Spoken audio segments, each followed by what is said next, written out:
আন্তর্জাতিক নারী নির্যাতন প্রতিরোধ পক্ষ ও বেগম রোকেয়া দিবস এবং অদম্য নারী সংবর্ধনা অনুষ্ঠানের আজকের মাননীয় সভাপতি সহ উপস্থিত সকলকে সংক্ষেপে কথা বলি না, উপস্থিত সকলকে শুভেচ্ছা জানিয়ে কথা শুরু করছি।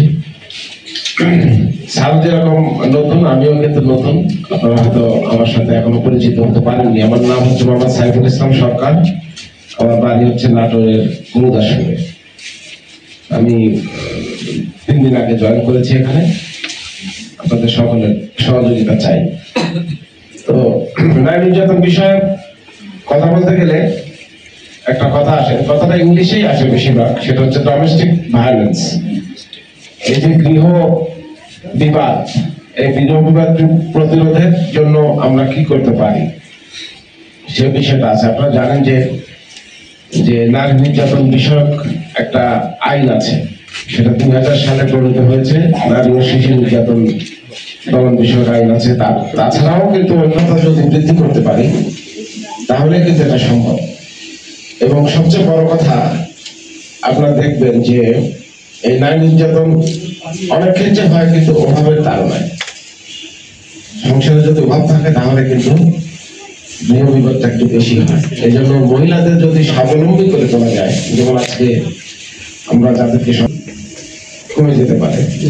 আমি নিজের অবজারভেশনে বলি, আমি এই পূর্ব দিকের এইদিকের অনেকগুলো দেশে গিয়েছি, সিঙ্গাপুর, মালয়েশিয়া, ইন্দোনেশিয়া, তিব্বত, অস্ট্রেলিয়া, এই সকল দেশে আমি যেটা দেখেছি, এখানে দোকান পাট প্রত্যেকটা জায়গায় শতকরা 80% মানুষ কিন্তু মহিলা। এই মহিলারা কিন্তু ব্যবসা বাণিজ্য করছে। ইভেন আপনার মহিলা মোটরসাইকেল চালাচ্ছে, পিছনে পুরুষ মানুষ বসে আছে। আমি বাংলাদেশের ক্ষেত্রে উদাহরণ দিই, দেখেন একই দেশ কত রকম পার্থক্য। আমার বাড়ি কিন্তু নাটোরে, আপনার শুনলে আশ্চর্য হবেন, আমার নাটোরে কোনো মহিলাকে আপনি মাঠে কাজ করতে দেখতে পাবেন না। শুধুমাত্র কিছু মনে করেন না, আপনাদের আদিবাসী সম্প্রদায় আছে তাদেরকে বলি, কিছু আদিবাসী মহিলা হয়তো কাজ করে, কিন্তু কোনো বাঙালি মহিলারা কিন্তু মাঠে কাজ করে না। আবার কোন রাস্তাঘাটে, কোন স্কুলে, কোন হাই স্কুল কলেজে কোন মেয়েকে দেখবেন না যে সাইকেল নিয়ে বা মোটরসাইকেল নিয়ে সে স্কুলে যাচ্ছে। বরং কেউ যদি যায় তাহলে যে বললেন না, টিজিং এর শিকার হয়। ছেলেপেলে বলে এই মেয়েটা সাইকেল নিয়ে যাচ্ছে, আর চোখে তাকিয়ে তাকিয়ে থাকে, যেটা বাস্তবতা। কিন্তু এই এলাকায় কিন্তু সেটা নাই। এলাকার মহিলারা কিন্তু মাঠে কাজ করে, সাইকেল নিয়ে মোটরসাইকেল নিয়ে কিন্তু স্কুলে যায়। সেক্ষেত্রে কিন্তু একই দেশ, কিন্তু কাজে এটা মানসিকতার পরিবর্তনের কিন্তু একটা বিষয়। আরেকটা হচ্ছে যে সাইবার বুলিং এর কথা আমি বললি, আমরা পুলিশের চাকরি করতে গিয়ে অনেক ক্ষেত্রেই আমরা দেখেছি যে এটা আসলে এই ধরনের কম্পিউটার, এই ধরনের মোবাইল, এটা তো আসলে যে কোনো জিনিস যদি আমরা ইতিবাচক অর্থে ব্যবহার করি তাহলে কিন্তু সমস্যা নেই। আপনারা নিজেরা চিন্তা করেন, আজ থেকে 20 বছর আগে আমরা যখন কলেজ ভার্সিটি পড়ছি, আমি যখন ভাবি তখন আমি নিজে আশ্চর্য হয়ে যাই যে তখন তো মোবাইল ছিল না, তাহলে বন্ধু বান্ধব কিভাবে আমরা আড্ডা দিতাম, সবাইকে কিভাবে ডাকতাম, মানে এটা যখন ভাবি। এখন তো আমি নিমিশেই মিনিটের মধ্যে সবাইকে ডাক দেওয়ার একত্র করে আড্ডা মারতে পারছি বা বিভিন্ন অনুষ্ঠান প্রোগ্রামে দিতে পারছি, কিন্তু তখন কিন্তু এটা সম্ভব ছিল না। হলে হলে গিয়ে রোগী খুঁজে নিয়ে আসতে হতো।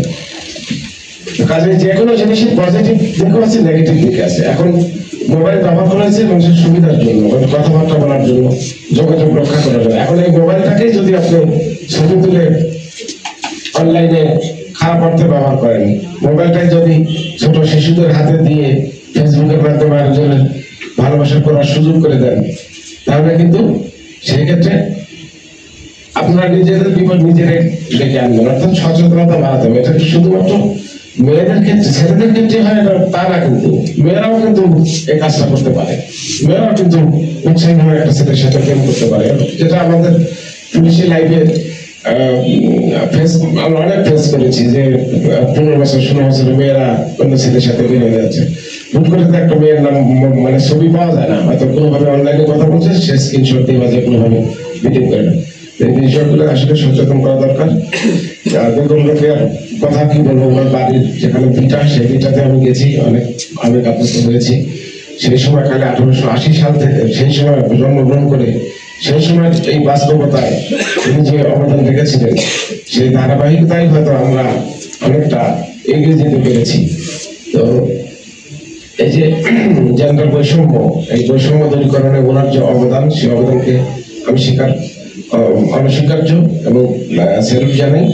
আর আরেকটা জিনিস যে আমি অনেক সময় সুযোগ সময় পেলে ফেসবুকে কিছু কিছু ভিডিও করতে পছন্দ করি। তো আমার নারী শিশু কর্মকর্তা, নারী কর্মকর্তা ওনার কাছ থেকে, মহিলা বিষয়ক কর্মকর্তা ওনার কাছ থেকে আমি যে 5 জনের নাম ঠিকানা উনি দিয়েছেন, আমি নাম্বারগুলো সংগ্রহ করবো। ওনাদের বাড়িতে বাড়িতে আমি যাব এবং তাদের কথাগুলো আমি শুনবো এবং ভিডিও করবো, যদি আপনারা অনুমতি দেন। তো যা হোক, সর্বোপরি এই নারী দেশব্যাপী উদ্দেশ্যে আজকে এই অনুষ্ঠান আয়োজন করেছে, সেটা উদ্দেশ্যটা সফল হোক।